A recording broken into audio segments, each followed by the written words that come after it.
Hey guys, Alex Fedotoff here, and today we have amazing guests. We have Tim Swindle and Scott Brown. They're the founders of PaddleSmash, a very like revolutionary new product that they're bringing to the market. Serial entrepreneurs, and today we will talk about product development, like bringing new products to the market, validating ideas, and some other amazing topics. That we can all like learn from and improve our businesses. So thank you guys for joining me. Great to be here. Thank you. Thank you for having us. Awesome. So, yeah, we had like a brief conversation before this. Like, so you guys are serial entrepreneurs, right? We I'd say are, that's yeah. That's right. Tim is more than I am, but yes. Yeah. So What industry you guys? What industry you guys come from? yeah. So originally I was in software. Had a software startup. Ultimately sold that company to LinkedIn, and Wow. while having that company and growing that company, had the idea for a passion project that was a board game, like a card game, similar to like Cards Against Humanity. More of like a passion project type of endeavor that I just had an itch to scratch and put it out there into the world. And unlike any other business I've ever been involved with, it actually just took off right away. Partly thanks to Scott. Scott was the first retailer to pick that up and carry it in his stores called Marble the Brain Store that he was the founder of. Our company was, as you can imagine, I mean, it was fast paced. It was burning a lot of cash. It was running a big team. We had a lot of investors, and it's a very stressful life. And then here was this card game, that I was publishing, and it was basically myself and one other person, and just a very good quality of life. And I think just toys and games in general are very fun. They're fun things to work on. They're fun problems to solve. All work is at the end of the day hard, and there's still things you're having to do, marketing and finance, etc. The product itself was a lot of fun, and I mean, it sounds a little cheesy, but I think I enjoyed the fact that I was bringing fun to the world. With software, it's like, all right, solving some pain point for some salesperson, but like, I think when you can bring something that brings fun to the world, there's something appealing about that. That's awesome. And for you, Scott, so you had the chain. That was your first business, the chain of like outdoor stores. It more or less was. I had tried a couple of other little businesses before that, but the first real business was Marbles the Brain Store. The quick origin story of that is that I was hired as an entrepreneur in residence at a venture capital firm in Chicago. And they were offering us office space and offering us mentorship and some early investment capital to test out ideas. And while there, met the co-founders of this business that we ultimately started, and we came across an opportunity, and that was we had read this, like, as a true origin story. We had read in the New York Times an article about top fears of baby boomers, and the number 2 fear was cognitive decline. And we thought, well, that's an interesting fear. Is there anything to address that fear? And we started doing research and found all of these cool products that were helping ward off conditions like Alzheimer's and dementia. And we thought, well, maybe the opportunity is that we aggregate all these products together into one store. And so truly at the launch, we were more of a store focused on baby boomers, trying to help them with their cognitive decline. It evolved over the course of 10 years to become much more of a traditional toy and game store with educational leaning. But we, opened this store in downtown Chicago, not knowing what to expect. Immediately had a flood of customers coming in, and we all looked at each other like, okay, we've got something here. This is interesting. And then we started opening more stores, just little batches at a time, using as little capital as we could get away with. To test out the concept and make sure we were doing it right. And ultimately, we had 40 stores across the U.S. Wow. And so those stores were like, that was mostly kind of retail stores or also like online presence? It was both. We started as just e-commerce, but pretty quickly opened an e-commerce store. And in the end, the e-commerce store constituted 10% of our business. So it was a big chunk of our overall business, 40 stores plus that e-commerce store. But yes, it was a mix of both. Which paths like would you recommend for people, right? Like, so you said you've been also like involved with like venture capital. Tim was involved with like venture capital. So would you like go like bootstrap, like that's what you recommend, like for entrepreneurs, or you would go recommend like join like a VC firm, or get funding, get some mentorship, as you said, and just shortcut that learning curve? I want to hear Tim's answer, and then I'll give mine.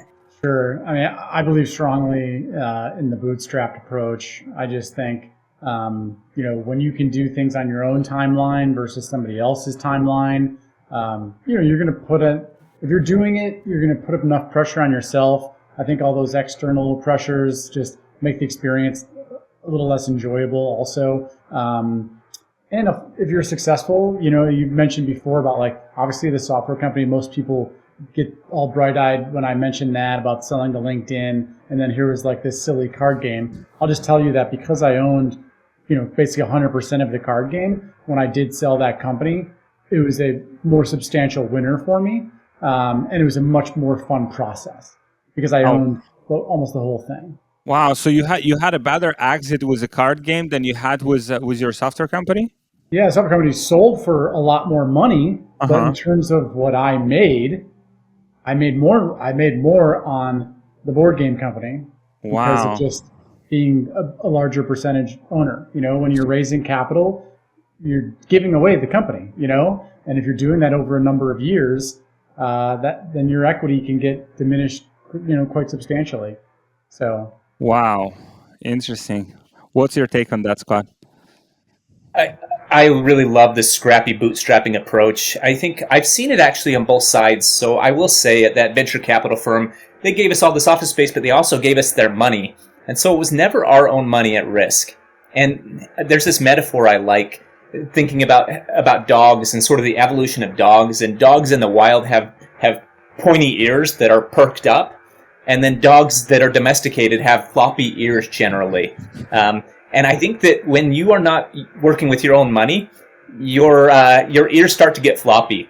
They like kind of start to fold down, and you're not highly attuned to what's happening out there, and you're not as scared and worried about all the things that might go wrong. Mm-hmm. And so I really like when your own money is at risk and you're the one out there trying to get this thing to work. It's like you're a wild dog with your ears perked up, listening for opportunity, listening for connections. I just think about my evolution and Tim's evolution, and a lot of it was a mix of luck and being in the right place. Mm-hmm. And I think that being in the right place is what I'm talking about. It's having your ears perked up, looking for connections and opportunities. Interesting. So it's kind of like you have more. You'd say like you have more hunger, or kind of like more like your back is against the wall. Like you're saying, that's kind of the factor there. I think that's it. I think it's the hunger. I think it's just this contrast of those entrepreneurs inside of this VC. They just didn't have the risk. We always knew that if it failed, we had this safety net right there for us. It was like immediate safety net. And when you don't have that, you behave differently, and I think better from an entrepreneurial perspective. Wow. This is so interesting. Are there like consequences? Like, I'm curious, like, so are there consequences? Because like, I know like 8 or 9 of the startups like fail, right? Like out of the venture on average, like that's what I've heard, at least that's a stat. So are there consequences for like founders of those companies that fail? Like, is there like reputation damage? Like, would they be able to raise money in the future if their company failed? Or it's just like, it's considered as a norm, and this is just like, let's say 3 companies failed, it's all right, we'll give you money again? I would say reputational risk. I mean, there's nothing, if people are putting in the money to you, they hopefully know the risk that they're taking on by doing so. So it's not like you owe them back unless it was in the form of debt. But yeah, is it going to be a little harder? Probably, because, you've not been successful. I think people like to back winners. Yeah. And so, but that's probably the greatest risk. And then your own time too, right? I mean, so you could have been doing something else. You could have stayed employed somewhere else. So there's the cost of your time too that didn't work out. Yeah, cool. I think financial risk as well. I think, and time plays into that. It's the opportunity cost where you could have been making money and you're not. And I think that's how Tim and I treat these businesses that we're starting, is that we're not paying ourselves right now. I think it's all like this is our time is what we're offering this business, and it takes a lot of our time, and we're not making money during that time. So there is that risk of just like losing that money that you could have been making, and losing money you're putting on the line. Wow. So how does so you managed to exit that business as well, the chain, like retail chain?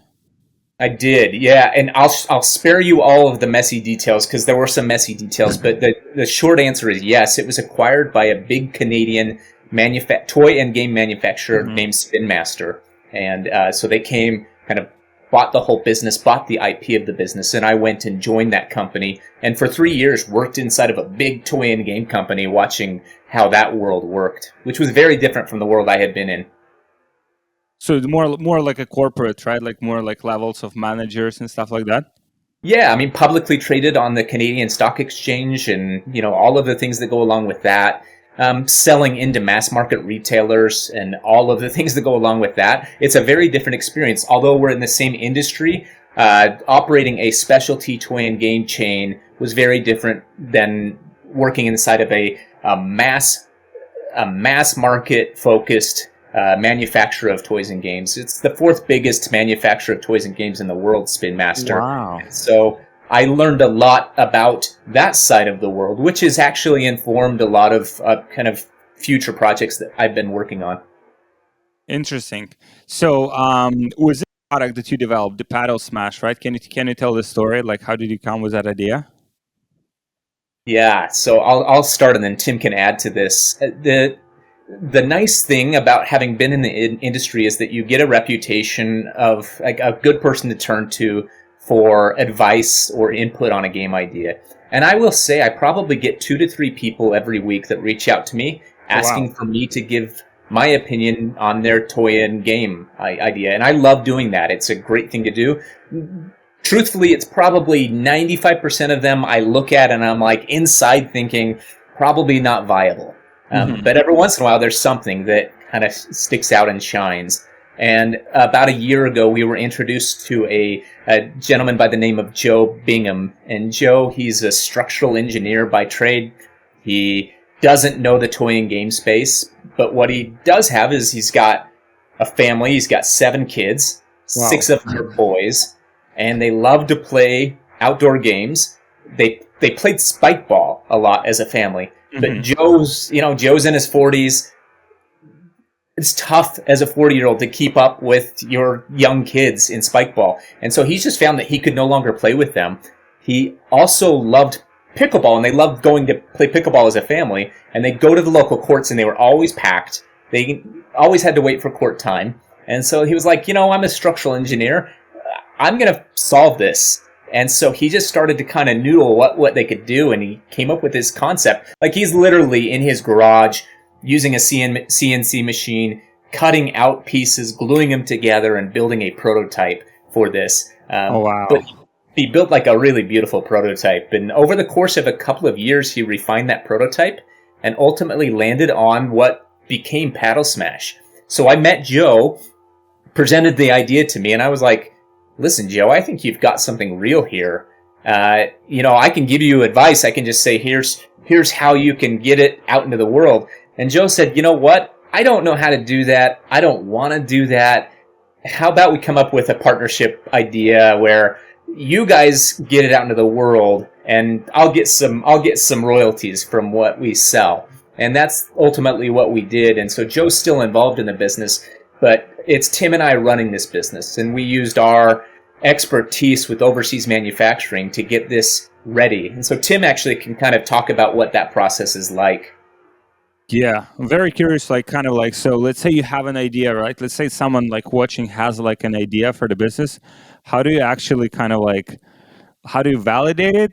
I think how do you validate it, and how do you like actually execute and put together like a prototype and then like get that into like more like mass production? Because I mean the product seems to be like more kind of like unique, right? So there's like probably custom mold and stuff like that. So I'm just curious about the whole process. Yeah. So I mean, in order to validate, that's something we do talk to quite a few aspiring entrepreneurs, and people right away want to like go raise money and get this thing made. They're a great idea. And one thing we always throw caution to the wind is just like, hey, try talking to some folks in your network. Start with friends and family. Feel the idea out there. Is it resonating? Is it making sense to people?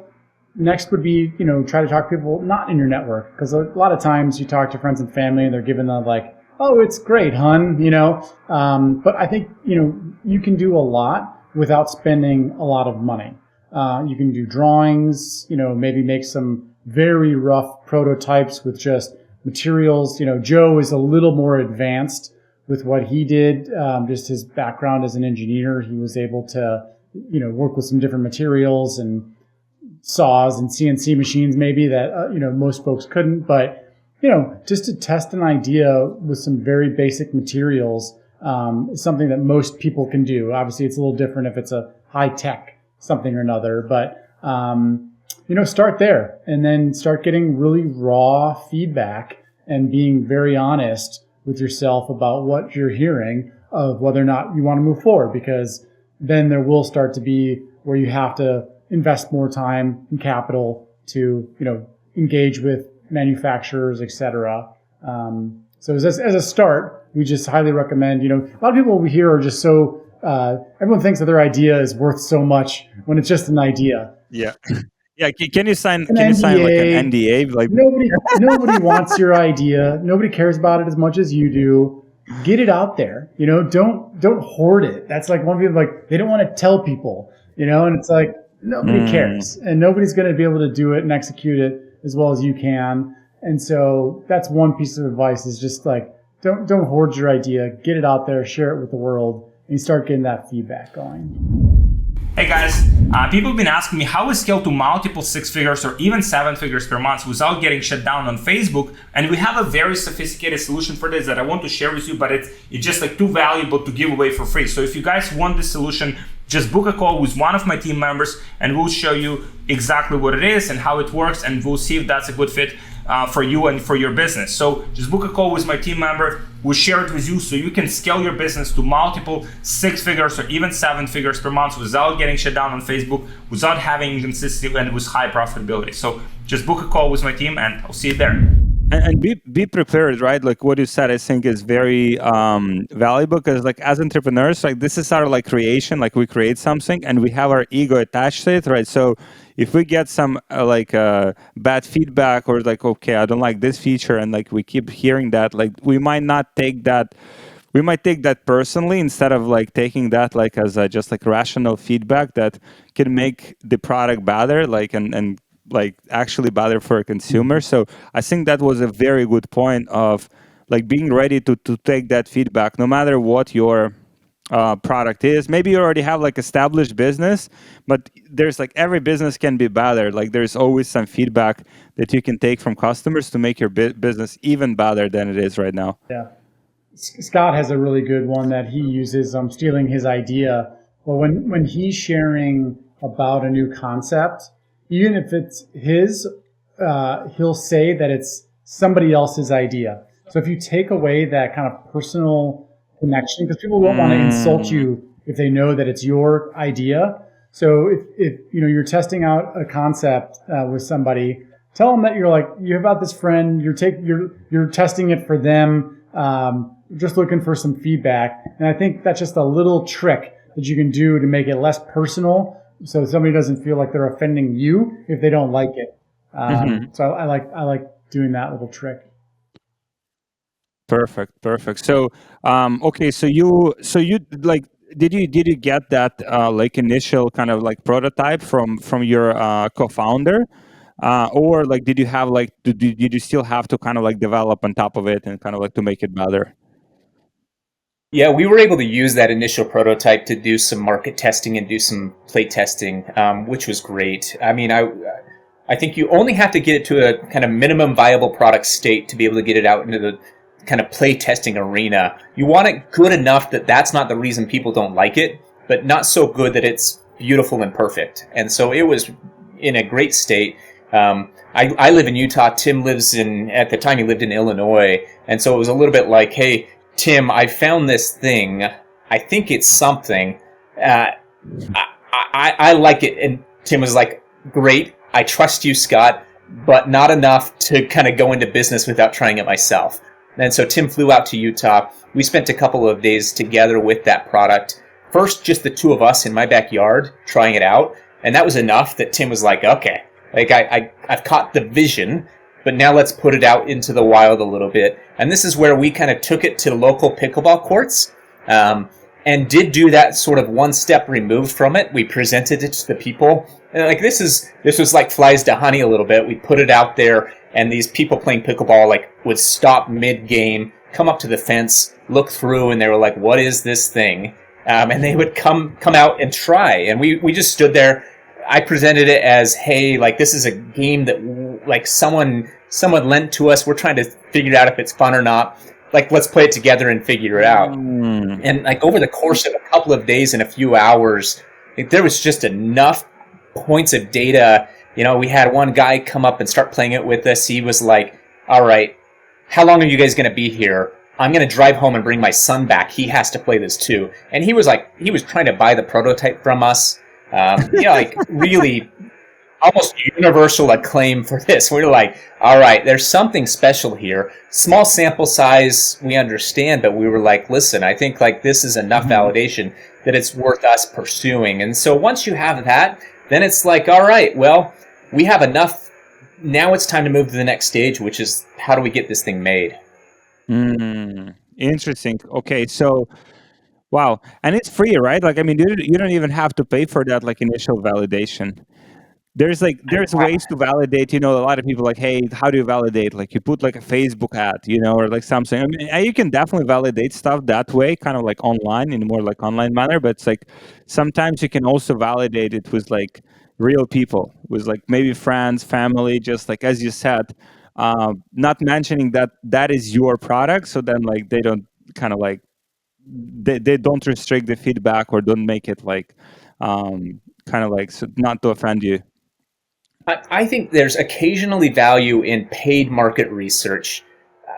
This big billion-dollar company that I worked for, that's how they would get their market feedback generally, was they would bring in focus groups, and the focus groups would try this out. But I'll be honest, I think I got just as good of feedback and just as valuable feedback taking that same thing to just a group of friends and family.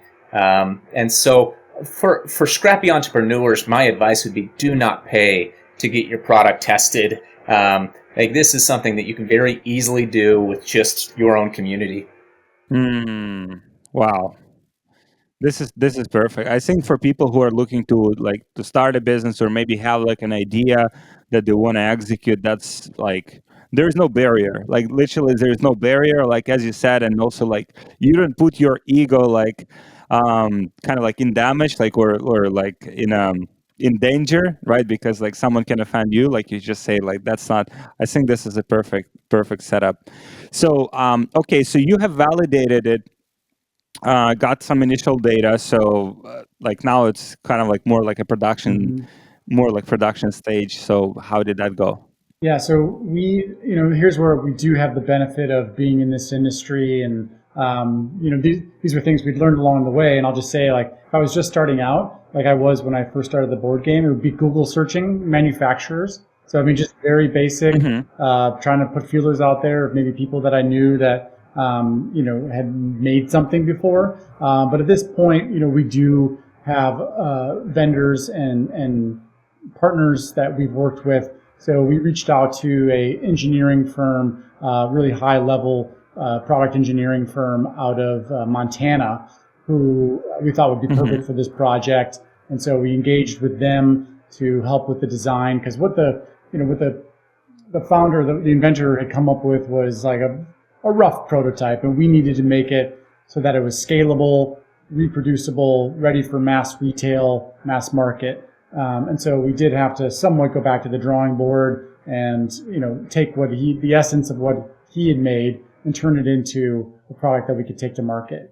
So we went through that process with that engineering firm. And then we worked with our preferred manufacturer, who is based overseas, that again just had an existing relationship with, and that we thought would be perfect for this product. And so between the manufacturer and the engineering firm, we were able to take that initial concept and prototype and turn it into a final product that we'll be bringing to the market here in a little over a month.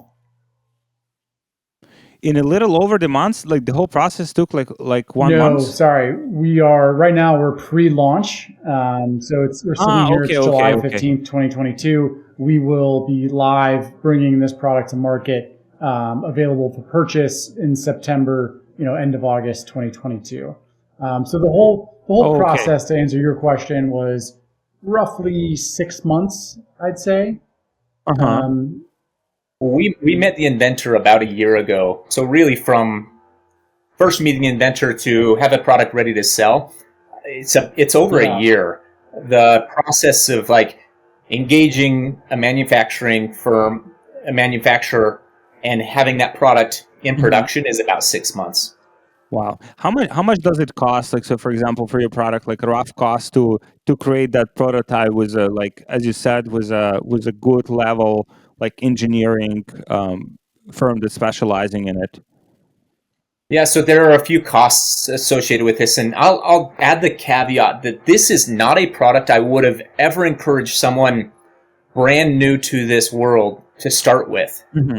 Because there are a lot of upfront costs. So what I'm always encouraging people that come to me for advice to do is to come up with as inexpensive of a way to get this product into the world and find out if it's good. And that's not the play testing side. This is a sellable product, because you don't know if you've got something until someone has to part with their money for it. And that's when you can find that out. So with Tim's card game, he was smart about this. He found a US-based manufacturer. It was all paper-based. It means he could do really low production runs and find out if it was a viable product without having to buy, 3,000 pieces of it and pay for expensive tooling. Well, we are not doing that with this product. This product, there is a lot of upfront cost to even find out if it's a viable product. And so we're prepared for that because we're experienced enough in the industry to feel comfortable doing that. But yeah, the upfront cost would be this engineering firm. It was, call it $10,000 to enlist their help to get manufacturing ready files. So that was one cost. And then the other big cost for us is just the tooling cost. So, you got to get a big steel tool that is injection molded to make this the big primary piece of our game. And that's a big cost. I mean, that cost can range. If it's small pieces, it's a couple $1,000s. If it's a big, huge piece, you might spend $30,000 to $50,000 on tooling. Wow, crazy. Is that like tooling? So tooling should, just so like understand correctly, tooling is something that, let's say, manufacturing is using to actually produce this product? Yeah, you think of it as like a big Jello mold, but it's made out of steel. And this is what they're using to mass produce whatever you have. And so pretty much any game that you see in the marketplace that has a plastic component, they're using tooling. And so these companies are paying for that up front and risking that money. So if you pay $30,000 and then you make 3,000 pieces and then you bring it to the US and you sell it and it doesn't sell at all, well, you're still on the hook for that $30,000. You don't know. You've got to commit to that cost in advance of ever selling a single unit. So that's the scary thing.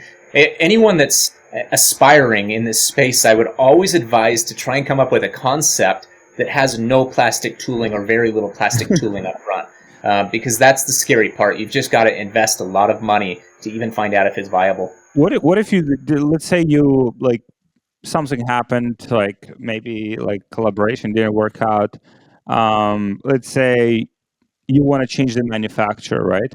Can you take that same tooling, let's say if you have paid for it, like can you take that tooling from them and take it to another firm? You can. You do own the tool. So that's one advantage, is that is yours. It's expensive to ship, but that is true. You might decide you want a different manufacturer in wherever you're manufacturing. So in our case, it's China. And yeah, they can send it over to the new plant and it's yours. So that is the one thing, is that you own that going forward. So knowing what you know now, right, like, and having these connections in the space, like, is Mexico like, does Mexico have like any capability? I know there's like some manufacturing like in Mexico. Is that like even like scalable, or is that even like kind of like, did you consider that option, or is that not even viable? I think Tim, you answer this one. We did. They are not quite at the level that China is at in terms of their capabilities. In this particular instance, the base that we created, the court we call it, that's a big component of our game, just exceeded the capacities for what any Mexican manufacturer was able to provide. And so, in some cases, it forced us to work with China. But certainly, Mexico is becoming a more important player, given, I'll say, some geopolitical issues, but also just the shipping costs is probably the biggest. I mean, in our case, like the shipping cost is a big part of the cost for us to get them from China to over here. So, having come from Mexico, that would save substantial. That would save us substantially. Cool. All right. So how many so for your particular product, how many products did you have to pre-order? What was the MOQ? We're ordering one container full, which is about 1,000 units. And so, for us, it's a larger product. But I mean, we're, normally a big toy and game manufacturer, they'd be ordering 5,000 to 10,000 pieces in their first production run. We're trying to keep that as low as possible. Even though we feel a lot of confidence in this game and its viability, there's still a million things that can and likely will go wrong. And so, again, my advice is always get that first production run to be as few units as you kind of possibly can, even if it means you're giving up some margin. So there's economies of scale here, which is, the more you manufacture, the less the per unit cost is. We were comfortable with paying higher per unit cost with this first production run in order to kind of get it here, test its viability, learn a bunch of lessons, and also work through any potential kinks in this first production run. There's always one or two little things that you would like to do differently. And if you have 30,000 units, that's a long time before you get to do that thing differently. And so for us, it's nice to get a smaller production run. We feel a lot of confidence in it, but there's still going to be one or two things that we're going to want to tweak. Okay, I'll give a specific example just because we're living and breathing this right now. So we've already printed the game and printed the packaging for it. And just last week, while we're still playtesting the product, because it's so new, we came up with new rules. And the new rules are different from what's on the packaging that we just made. And so that's just like a real world example of why it's smart early on to be a little more conservative, because, we'll sell through those 1,000 units. And then the next time we'll update the packaging so that it reflects, the new rules that we've implemented. In terms of the markets, right? Do you guys do a lot of kind of data, buying some specific, maybe some paid reports, how big is the gaming market, your main competitors, their market share, kind of that kind of stuff, or it was more an intuition, kind of this works, so then it's kind of we'll work on a scale as well, or people like it, and kind of more intuition-based decisions. I think it starts as intuition. I think it's Scott said, he sees a lot of products, and so he's kind of got that. He's got his the earlier example of his ears are up, and he's got a good antenna for when something's legit. And so there's the initial this looks good, this seems like a good idea, and then I think you get into more of well, how big of an opportunity is this? And that's where, in our case, we went and did the research. How big is the outdoor active space? That's what this category would be for toys and games. Well, it turns out, it's a couple, I don't know off the top of my head, but it's a $2 billion a year industry. Where's the trend in that industry, in that space, in that genre? It's the fastest growing within toys and games is outdoor active. So it's okay, well, interesting. There's some tailwinds there that we're going to be attaching ourselves to. And then there's looking at competitors in the space, knowing what their products are. You can kind of, through your own lens, look at how we're different, and do we generally understand kind of the volumes that they're doing. Do we think we could do similar volumes? So it's somewhat of a combination of both. It's an art and a science, I would say. Mm-hmm. In terms of the margins, right? Like, so as you're getting, and you had experience like with different like businesses. So did you have like a target margin? Like, okay, so this must cost like, let's say, whatever X of our selling price. Did you have like anything like that, like when you started to develop the product? Yeah, I think it's good to go into a product with that in mind, even if you don't intend to sell immediately to wholesale retailers. And the math is in this space, it's pretty easy. It's basically whatever it costs you to manufacture, you double, and that's what you're selling it to a wholesaler for, and then they're doubling that one more time, and that's what they retail it for. So wow! Basically, your cost should be about a quarter of what it should be in retail. 25%. Yeah. Is that what? So I mean, with your product in particular, the shipping probably would be like substantial chunk of that. So is shipping part of that, or shipping like is separate? That just the manufacturing cost. Every company handles that differently. We're counting shipping in, and we're trying to build enough margin to account for that. I think a lot of companies are still hopeful that shipping prices are going to come down, and it won't be such a substantial part of their product costs. I mean, it used to be, especially kind of for toys and games, you'd think $1 per product is the shipping cost. It's quadruple that right now. And so, I think companies are still like not quite including all of that in their margin calculation because they're all hopeful that the prices will come down. And we'll see. I don't know. I think we thought it would come down by now, and it hasn't. So at this point, Tim and I are factoring that into our ultimate margin calculation. So in terms of marketing, right? Like, and so once you guys kind of like starting to push it like full force, so have you kind of like do you make like a bigger focus on like wholesale because of your like established relationships and a lot of people that you know in that industry, or you still like want to make online your major kind of like channel and just double down on that? Yeah, I think to start, we like the idea of controlling our own destiny by going direct to consumer. While we're certainly hopeful and confident in our ability to go into retailers eventually, and it's the thing we can control right now. Also, is having our own website. So we recently went live on PaddleSmash.com with a Shopify website. And Amazon, of course, you can get your own Amazon store going. So fortunately, this day and age, there's levers that you can pull to, like I said, control your own destiny, start selling it yourself, and that also resonates well with buyers at retailers. Because if you bring a new product to them that doesn't have any sort of sales history, your likelihood of success is going to be lower.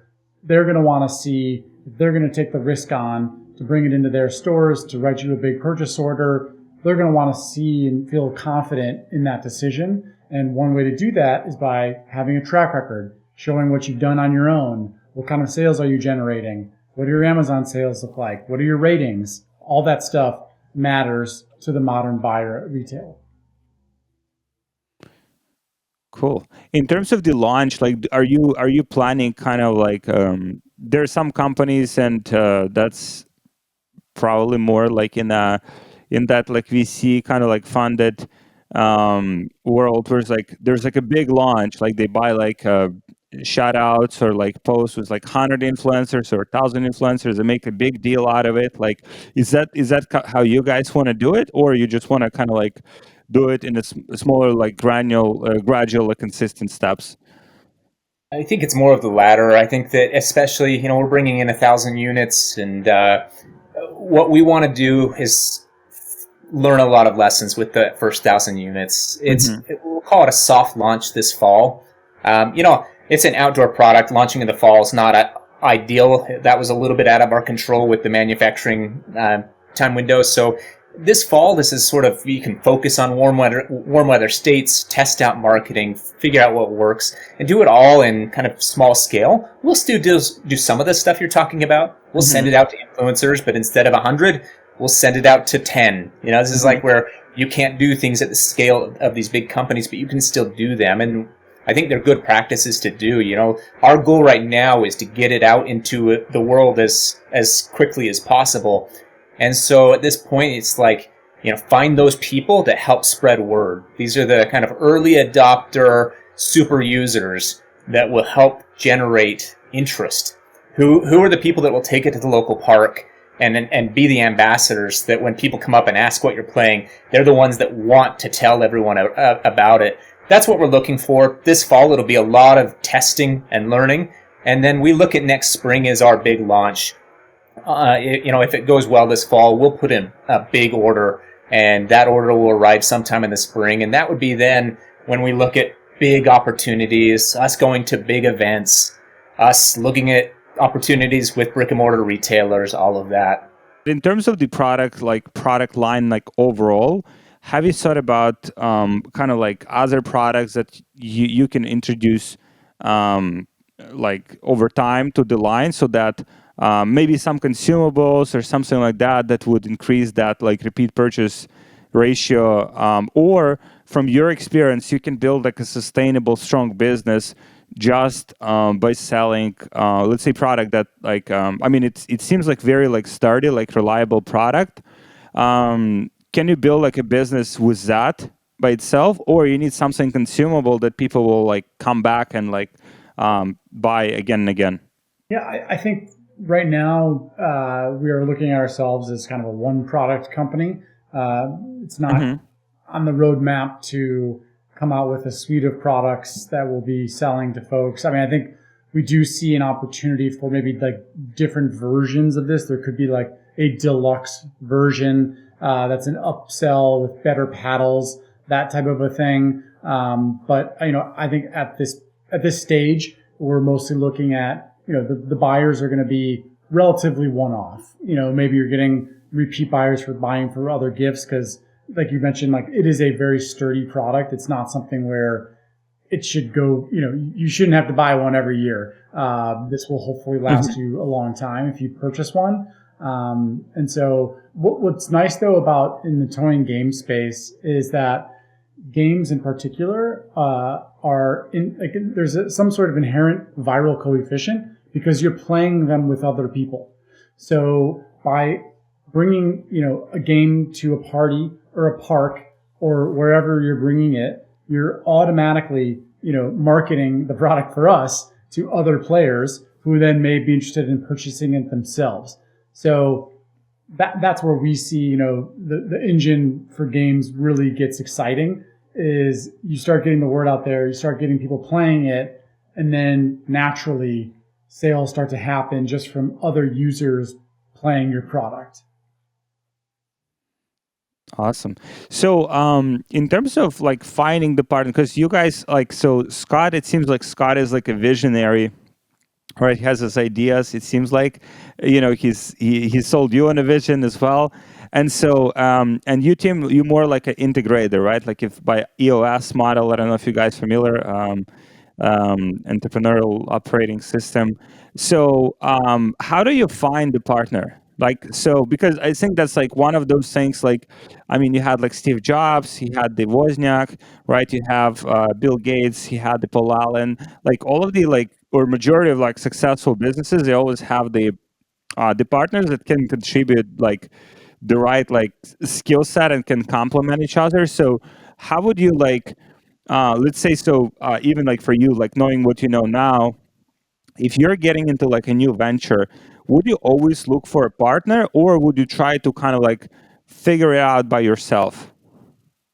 It's a great question, and it's funny that you've picked up on that just in our interview. I'd say that's accurate, although Tim certainly has creative energy and a lot of kind of visionary ideas, but I tend to be the like creative thinker, you know, stereotypically like inability to always like stay focused on the one thing, like next shiny thing kind of wanting to jump to. I'm the one that's like, hey, Tim, let's think of 4 additional products, you know, to your previous question. Yeah. Like, my brain's like, oh, let's do a deluxe version already. Let's like do a paddle set. And Tim's like, let's sell 1 unit of our first thing first. How about that? So Tim's good at kind of keeping me in line and keeping us moving along. For me, I don't think I would ever start another business by myself. In my previous business, Marbles, it was a big, huge team and a lot of people.